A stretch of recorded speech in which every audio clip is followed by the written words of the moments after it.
There are a variety of kinds of aviation accidents, and typically people are injured or killed in these kinds of accidents.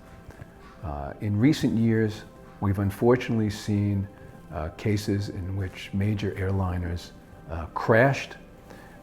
We had Flight 587, which crashed into Jamaica Bay. We had the Colgan flight that crashed near Buffalo. We had the Swissair flight that crashed in Nova Scotia. Every one of these cases resulted in fatalities of all of the people on the plane, as well as, in many cases, people on the ground as well, where the planes crashed. So the causes of these aviation cases have been varied. Sometimes they result from electrical fires, sometimes they result from pilot error, sometimes they result from structural problems with the airplane.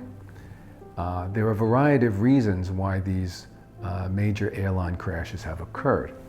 The most important thing to understand about them is that when an aviation crash occurs, they are unbelievably traumatic for the families. It's a very special kind of case because the horror factor for the survivors is so devastating, and the issues that they face, meaning the families, are so difficult to cope with because the families have to deal with all of the estate issues.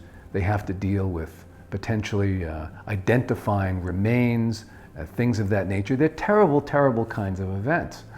And the airlines typically try to interview the family members early on under the guise of trying to be helpful, when in fact they're trying to develop statements which can be used against these people later on in lawsuits.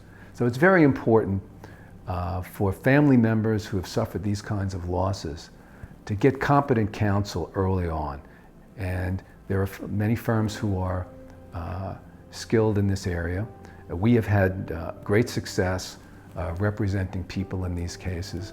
We've achieved or very, very high awards for family members in all of these cases: Flight 587, the Colgan crash, Swissair crash, the Egypt Air crash.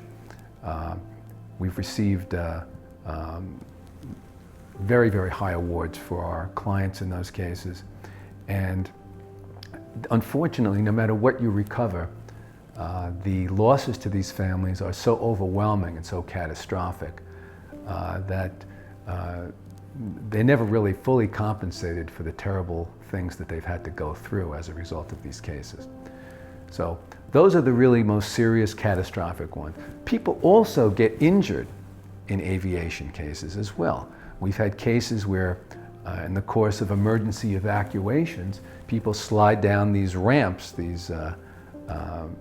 ramps that they use for the evacuation slides. They sustain very serious injuries sometimes, hitting the ground, broken bones, terrible nerve injuries that they suffer. Sometimes people during the course of turbulence suffer injuries when things fall down out of the luggage racks and hit them, causing severe head injuries, severe neck injuries.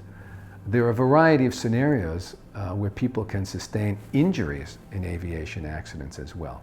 So we've handled all of these kinds of cases over the years, and we know how to handle them for people and get fair compensation for them for the injuries that they've suffered.